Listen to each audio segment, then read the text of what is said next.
नमस्कार, मैं हूं नीरू। तो ईरान और अमेरिका के बीच समझौते से पहले ट्रंप का एक बड़ा बयान सामने आ गया है।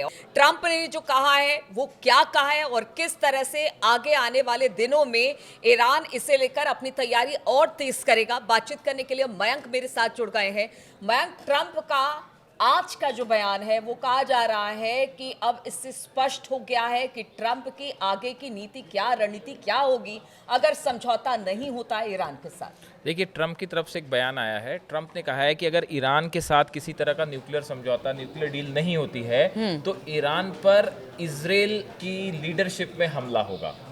हम अपने दर्शकों को ये बताना चाहेंगे कि हमने अपने 2 दिन पहले ही हमने अपने दर्शकों को ये बताया था कि अगर युद्ध होता है तो युद्ध में हमला अमेरिका की तरफ से नहीं होगा बल्कि इजराइल की तरफ से होगा। और ये बात आज ट्रंप ने खुद अपने मुंह से कही है। ट्रंप का कहना ऐसा है कि अगर ईरान के साथ न्यूक्लियर डील नहीं होती है तो हमले को लीड करेगा इजराइल।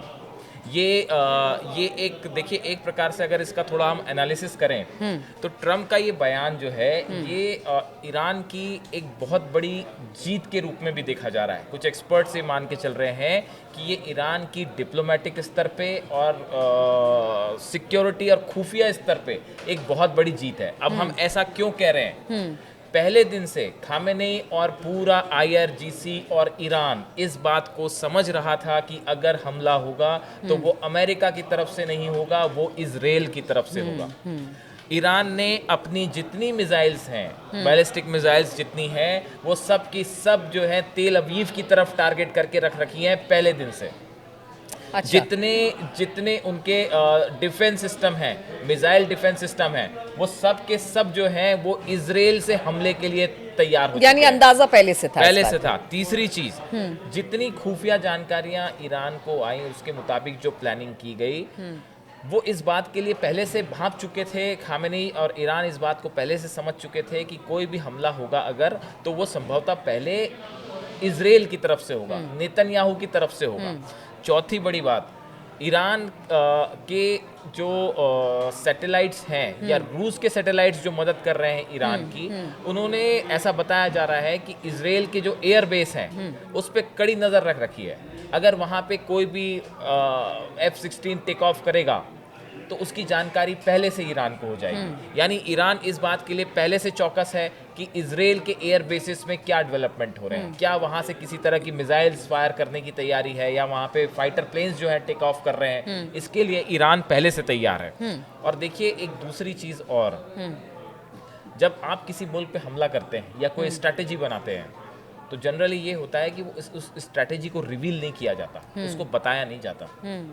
ईरान पे या किसी भी मुल्क पे जब आप हमला करते हैं, और खासकर तब जब सामने वाले के पास भी, ईरान के पास भी बैलिस्टिक मिसाइल्स हैं, ईरान के पास भी जो है न्यूक्लियर बम है या नहीं है, कुछ पता नहीं है, अंदाज नहीं है आपको कि क्या हो सकता है क्या नहीं हो सकता।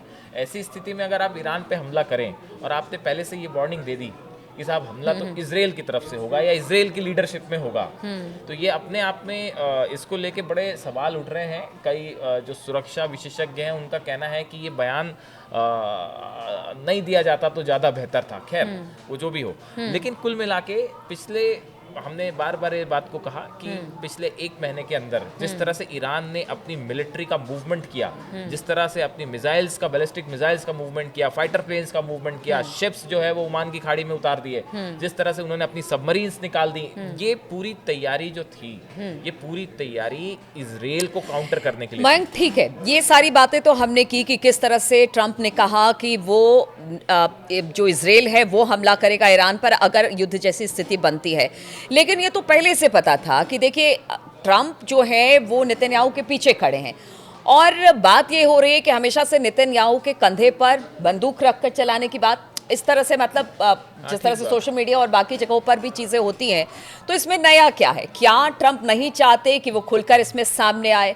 और साथ ही साथ वो ये भी नहीं चाहते कि वो अपने लोगों को नाराज़ करे, जो लोग ये कहते हैं कि अमेरिका और ज़्यादा युद्ध अफोर्ड नहीं कर पाएगा, खासतौर पर अपने देश को लेकर। तो अपनी ही बातों को ध्यान में रखते हुए, अपने लोगों को देखते हुए ही उन्होंने शायद इस तरह का फैसला लिया। देखिए तीन बातें हैं आपकी, जब सवाल के 3 जवाब हैं। पहला जवाब तो ये है कि अगर इजराइल की तरफ से हमला होता है, अमेरिका तो बैकअप कर ही रहा है, इजराइल की तरफ से अगर हमला होता है तो इजराइल को फिर उस परिणाम भुगतने के लिए भी तैयार रहना पड़ेगा, जो पिछली बार हुआ था। 180 मिसाइल्स पिछली बार फायर हुई थी, अब तो कहा जा रहा है कि शायद एक बार में 1000 से ज़्यादा मिसाइल्स फायर कर दे खामेनी। जब आर पार की युद्ध की बात होगी अगर, तो फिर ये बात भी तैयार, इसके लिए भी इसराइल को तैयार रहना पड़ेगा। कहने का मतलब ये है, एक्सपर्ट्स ये कह रहे हैं कि अगर इसराइल किसी तरह का हमला करता है तो उसमें बड़ा नुकसान इसराइल को भी उठाना पड़ेगा। ऐसा नहीं है कि सिर्फ ईरान को नुकसान होगा, और इसके लिए खामेनी और IRGC पूरी तरह से तैयार है। बात नंबर 1। बात नंबर 2, देखिए हमने अपने पिछले वीडियो में भी कहा था कि क्यों हमला इसराइल करेगा, अमेरिका नहीं।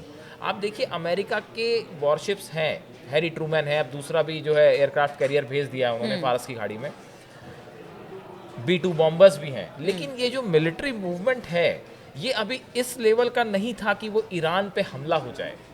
जब आप एक ऑल आउट वॉर की तरफ जा रहे हैं जिसमें एक तरफ रूस भी मदद करेगा, चीन भी मदद करेगा ईरान की, तो फिर उसके लिए जितना बड़ा बैकअप अमेरिका को चाहिए था उतना बड़ा मिलिट्री बैकअप था नहीं, या दिख नहीं रहा है फिलहाल। तो इसलिए भी ये ज़्यादा आशंका है कि इजराइल की तरफ से पहले हमला होना था। इसी आधार पे हमने अपने दर्शकों को ये बताया था कि भाई इजराइल की तरफ से हमला होने का प्लान जो है ये ज़्यादा सॉलिड प्लान दिखता है। अच्छा, जो एक एक बयान अब सामने आ रहे हैं, पहले नेतन्याहू ने कहा कि देखिए ऐसा है कि बातचीत से कुछ नहीं होगा, अब घुस के ईरान के अंदर उसके बाकी चीजों को तबाह करे, यानी कि जो लीबिया वाला, हाँ, जैसे उस लीबिया तरह में से, हुआ, हाँ, जिस तरह से लीबिया में किया गया। अब ट्रंप के ये कह रहे हैं कि देखिए अगर युद्ध की आशंका बनती है या युद्ध होता है तो नेतन्याहू उसको लीड करेंगे।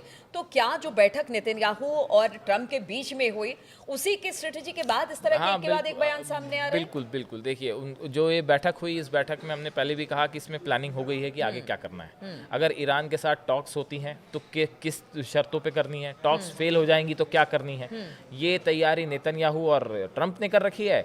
और खामेनेई ने पुतिन और चीन जिनपिंग के साथ मिलकर रूस, चीन और ईरान ने अपनी तैयारी कर रखी है कि अगर टॉक्स होती हैं तो किन शर्तों पे होगी, और अगर वो फेल हो जाती है तो क्या करना है। तो प्लान उनका भी तैयार है, प्लान इनका भी तैयार है। देखिए ट्रंप का जो बयान था, एग्जैक्ट उनके वर्ड्स हैं कि Israel would be the leader of a potential military strike against Iran if Tehran does not give up its nuclear weapon programme. अगर उसने अपना न्यूक्लियर वेपन प्रोग्राम नहीं दिया तो इजराइल जो है उसको लीड करेगा।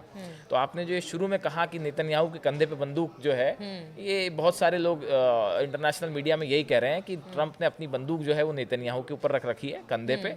और इस बार जो है एक बात तो समझिए, अगर इजराइल की तरफ से कोई हमला होता है तो उसमें इजराइल के ऊपर ज़बरदस्त पलटवार होगा, इसमें कोई शक नहीं है। और इसका बड़ा नुकसान इजराइल को उठाना पड़ेगा। देखिए आयरन डोम सिस्टम और जिनके जितने डिफेंस सिस्टम हैं, इवन थार्ड भी जो है वो नहीं रोक पाया, ईरान की जो मिसाइल्स अटैक थी उसको नहीं रोक पाया। तो कुल मिला के इस युद्ध में अगर इजराइल हमला करता है किसी तरह का, रूस पहले कह चुका है कि आप सोचिएगा भी मत न्यूक्लियर इंस्टॉलमेंट्स जो हैं ईरान के उस पर निशाना बनाने की। तो इसको पल भर की भी देर नहीं लगेगी कि इसमें रूस, चीन, ईरान एक तरफ हो जाए और अमेरिका और इजराइल एक तरफ हो जाए, बड़ा युद्ध हो जाए। लेकिन बड़े लाइटर मोड पे मयंक कि वो एक कहावत है ना कि पहले आप मारो, या पहले कहते हैं ना कि सामने वाला कह रहा है कि पहले आप मारो, लेकिन कौन मारेगा पहले, क्योंकि इसका नुकसान, इसका वो जो आप बात कह रहे हो वो इसलिए क्योंकि इस समय फिर से हम कहेंगे कि पूरे दुनिया में जो है वो ट्रम्प टैरिफ से वैसे ही जो है वो इकोनॉमी का बुरा हाल हो रखा है। ऐसे में एक वॉर और झेलना बेहद ही मुश्किल होगा, ना सिर्फ अमेरिका के लिए, पूरे यूरोप के लिए।